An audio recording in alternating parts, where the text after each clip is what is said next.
And then Allah talks about the big one, and that's the one I really want to end this conversation with, even though there's more to go.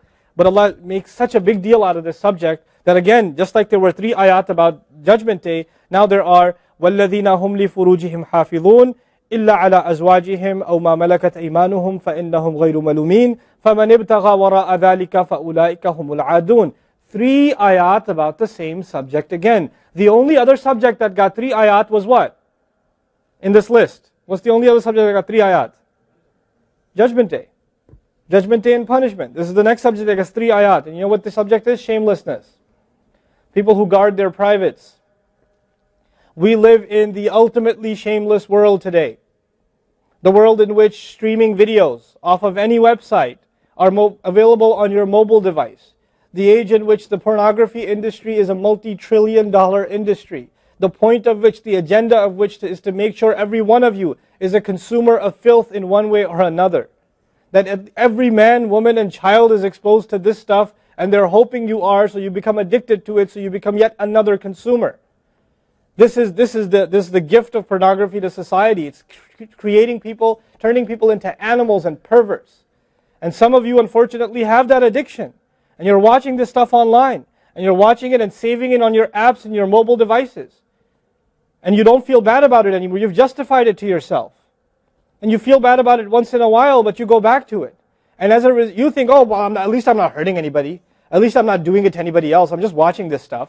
It's okay. But you know what's happening to you? Inside, your soul is being just gutted. You have no soul left inside of you. So your prayers are empty and you can't even shed a tear in your salat because your heart is so devoid of the fear of Allah because of the filth you've been watching all this time. It's turned you from a human being into an animal. So you can't even look. A woman passes by and you see a piece of flesh walking by. You don't see a human being walking by that deserves respect. You check everybody out and everything out. You're constantly gawking and staring. You have a hard time putting your eyes down. When you're on the subway, when you're on campus, when you're at work, you're walking down the street, you just can't help it. You see a billboard, you take a second look, you see a third look. You don't miss any opportunity to just to violate your soul with your eyes. You're addicted completely. And then you say, brother, how do I get khushu' and salat? What world are you living in? What world are you living in?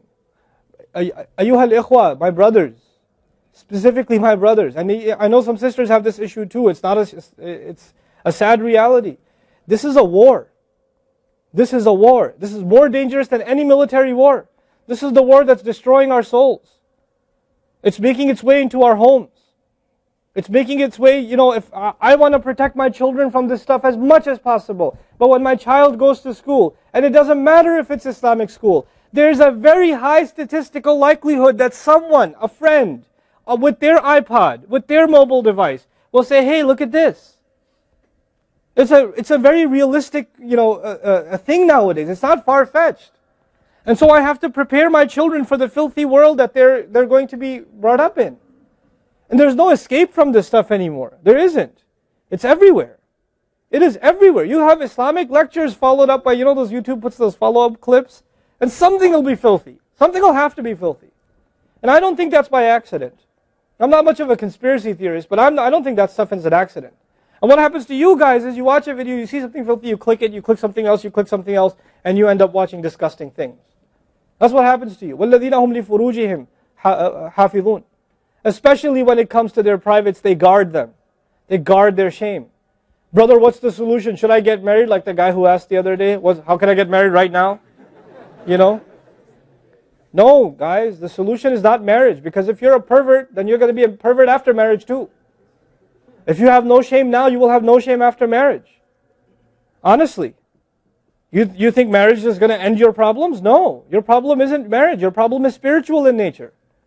Your problem is psychological in nature. You need help. You need to stop this. You need to stop hurting yourself like this. You will have nothing, there will be nothing left inside you. I just had an email from a teenager who's addicted to pornography, an anonymous email, 14, 15-year-old teenager. Says, I want to kill myself. I can't stop. I've been watching it since I was 11. My parents don't know. I read this stuff and I cry because he's not one. There's millions of Muslim kids like this. Millions. Millions of them. We have to help these people. We have to do whatever we can. And we don't have the trillions of dollars of advertising to counter that. We don't. And it's not realistic for me to say Facebook, YouTube, Twitter, internet, it's all haram. It's not realistic, because it's a reality. It's as common as oxygen now. The only thing we can do is have a mature conversation about this and teach our youth to deal with this and navigate this and not fall into it. The elders that are here, stop watching Indian movies, man. Why are you sitting in a lecture talking about salat and the importance of salat, and you don't guard your shame? Mother and daughter and husband and wife and sister sitting together watching whatever? God, come on. Stop. وَالَّذِينَ هُمْ لِفُرُوجِهِمْ حَافِظُونَ. They guard their privates. But guarding your privates doesn't mean you don't commit zina. It means everything that leads to the temptation. Everything that leads to it. They watch it. They guard it. They know it's under attack. They know that their shame is under attack. They realize that their weakness is their urges. Those urges that Allah put inside of us that are so strong. Allah put them there for a reason. He did. And every one of you have them. You don't have to, I don't have to have a dalil for you to have them. I know. The guys that are here. You all suffer that challenge every single day of your life. Especially in a city like this one. At least in Texas, we're a little more conservative. Not that much more, but a little more. You know? At least in some towns, they don't allow for filthy billboards and things like that. They actually don't even allow the billboards. You know? But that's changing soon, because, capitalism wins in the end. Right?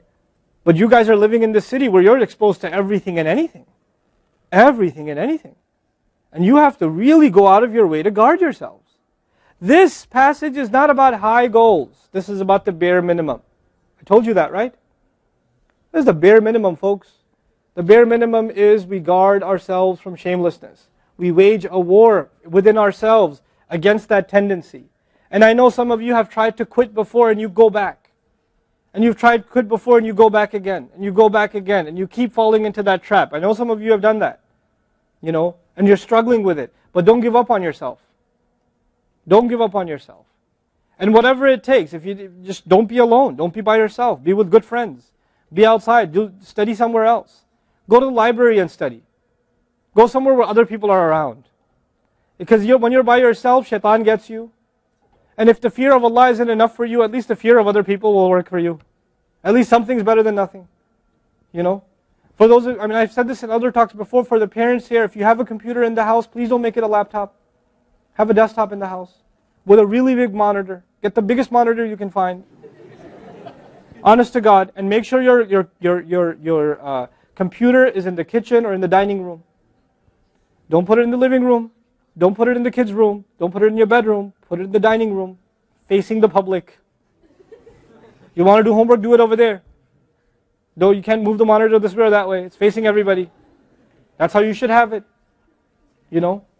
This stuff, we have to take these precautions. Don't give your 11-year-old a smartphone. What were you thinking? That's not very smart. Don't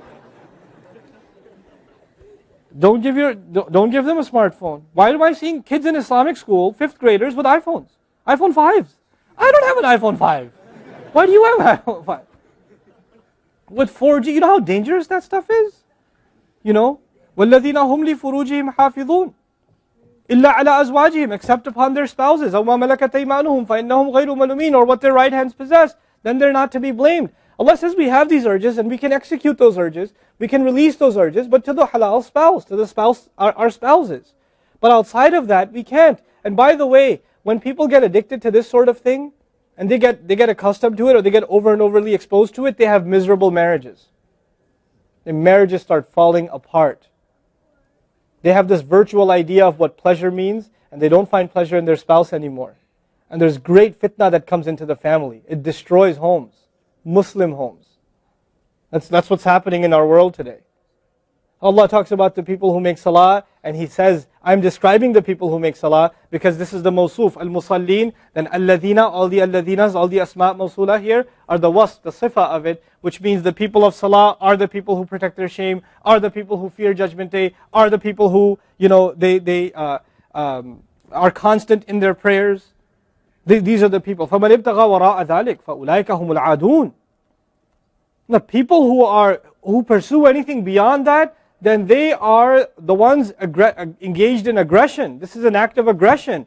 You know when adu is mentioned, or adi, adin from adu, from ada ya'du, right? Al-adun.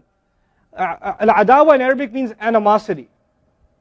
Allah says, whoever pursues their urges to be fulfilled outside of the halal, outside of the marriage, whoever pursues that, then they are engaged in an act of aggression. The question is, aggression against who? Because when you say enemy, then you have to say enemy of who? If they've become an enemy, who have you become an enemy to? Allah didn't mention a maf'ul bihi, no jar majroor, nothing related to it. You know what that means? They are an enemy to themselves, their family. They become an enemy even to Allah's teaching. You know, these are the kinds of people. The most important asset you and I have is our hearts. And this shamelessness destroys the hearts. It destroys it. The most precious thing you and I have to preserve is our iman. And these filthy images is destroying your iman. They're tearing your iman apart. Don't let it happen to you. Do not let it happen to you. And I can only talk about this. I can't stop you from doing anything. And nobody else can. You will have to police yourself. You will have to control yourself. You'll have to make the decision, is my iman important enough? Is my salat important enough? You know? Or should I just carry on and pretend? You know what I told you about jazur, right? When you come across evil, you just don't want to deal with it. You just ignore it.